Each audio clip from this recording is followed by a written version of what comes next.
경영권 프리미엄이란 회사 경영권을 장악한 지분에 평가 가치를 상회하는 할증액이 붙는 것을 말합니다.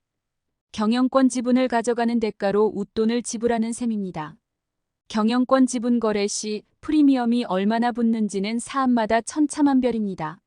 상속세 및 증여세법에 따라 30%를 붙이는 것이 가장 빈번하다지만 이는 과세 표준일 뿐 프리미엄을 얼마로 하라고 법적으로 정해진 것은 아닙니다.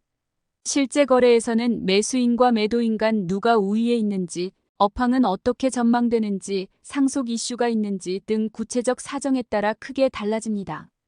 우리나라 법원 역시 경영권 프리미엄을 한 가지 기준에 따라서 산정할 수는 없다고 봤습니다. 대법원은 경영권 프리미엄이란 통상 회사의 현재 및 미래 가치, 경영권 획득으로 인한 파급 효과, 경영권 확보에 필요한 주식을 공개 시장에서 매수할 경우의 필요 비용 등을 고려하여 결정된다고 봤습니다. 하지만 궁극적으로는 거래 상대방과의 교섭 조건, 교섭 능력 등에 따라 구체화될 수밖에 없는 것이라고 하면서 상증세법에 따라 일률적으로 할증해서 산정할 수는 없다고 했습니다.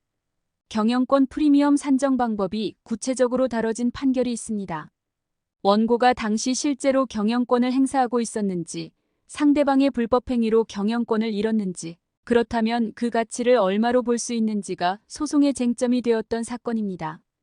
A는 기업 구조 조정 전문 회사를 통해 경영난에 빠져 있던 제지회사를 인수하려 했습니다. A는 먼저 B가 운영하는 CRC가 라이선스를 다시 받을 수 있도록 유상증자를 했습니다. 그리고 이 CRC가 운영하는 조합을 통해 제지회사 경영을 실질 지배했습니다. 그런데 또 다른 전략적 투자자가 제지회사 경영권에 관심을 보이면서 사태는 복잡해졌습니다. B가 캐스팅보트가 되는 조합 지분을 SI를 지지하는 은행에 조합원 동의 없이 넘겼고, 이 때문에 A는 임시주주총회에서 패하며 경영권을 상실했습니다.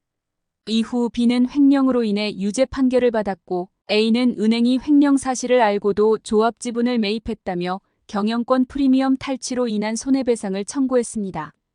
이 사건에서 법원은 경영권이 법률상의 권리라고 할 수는 없고, 특정인에게 배타적, 종국적으로 귀속되는 것은 아니지만 일단 경영권을 보유 행사한 자가 있는 경우 그 경영권은 법률상 보호가치 있는 이익이라고 판단했습니다. 또한 이를 위법하게 침해하면 불법 행위가 된다고 했습니다. 법원은 당시 은행이 A가 실질적으로 경영권을 행사하고 있다는 사실, B가 조합원들 의사에 반해서 지분을 처분한다는 사실을 알면서도 이를 매입해서 의결권을 행사한 것이 위법하다고 봤습니다. 해당 사건에서 손해배상 책임 유무보다 더 난해했던 것은 손해배상 범위였습니다. 우선 법원은 A가 보유한 지분은 일부에 불과하고 A의 경영권이 재무적 투자자들의 의결권 등을 위임받아 형성된 것이라는 점을 지적했습니다. 이러한 경우 본인 또는 인적 유대관계가 견고한 친인척 지분에 기반해 안정적으로 경영권을 행사할 수 있는 경우와 동일하게 평가할 수는 없다고 했습니다. 1심 감정에서 회계법인은 복수가격 평균 방법으로 자본시장의 자산가격 결정이론, 상증세법에 의한 30%, 가산할증평가 방식 등 14가지 방법을 제시하고 그중 최저가와 최고가 범위에 속하는 7가지를 평균한 약 860억 원을 감정가액으로 제시했습니다. 또한 단일평가 방법으로 상증세법에 의한 평균주가의 30%를 가산하는 할증평가 방식에 따라 약 900억 원, 원고의 경영권 인수 후 신제품 생산에 의한 미래 현금 흐름 추가 창출액의 현재 가치 합계 약 895억 원을 각각 제시했습니다.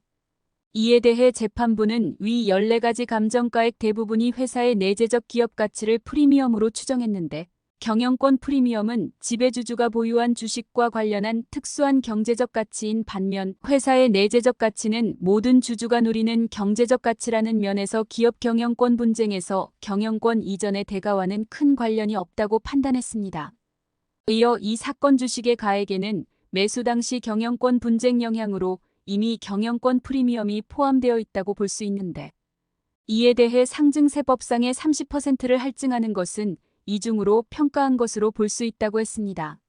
그 금액이 발행 주식 시가총액보다 다액이라 시가총액보다 경영권 가치가 더 커진다는 상황도 쉽게 받아들이기 어렵다고 했습니다. 2심에서도 감정이 진행됐고 다른 회계법인들의 의견서도 제출됐습니다. 그러나 결론적으로 재판부는 앞서 나온 모든 감정가액을 부인했다. 감정인들에 따라 그 산정 방법 및 산정 기준 시기, 일반 주식 가치를 산정하는 기준주가 등에 따라 최소 약 12억 원에서 최대 약 1,000억 원 이상에 이르는 감정 의견들이 제시됐고, 이에 감정인들의 주관도 개입돼 있어 어느 것 하나를 채택하기가 쉽지 않다는 이유에서였습니다. 결국 법원은 손해액 입증이 곤란한 경우로 보아 간접사실로 경영권 프리미엄 가격을 산정했습니다. 경영권을 취득하기 위해 A가 지불하거나 지불을 감수한 약 129억 원을 하한으로 제지회사가 매년 창출해내는 이익이 173억 원으로 추정되는 점, A의 실질적 경영권 행사 기간이 6개월 정도라는 점, 단독으로 경영권을 행사하지 않은 점 등을 참작해 경영권 프리미엄 손해를 150억 원으로 정했습니다.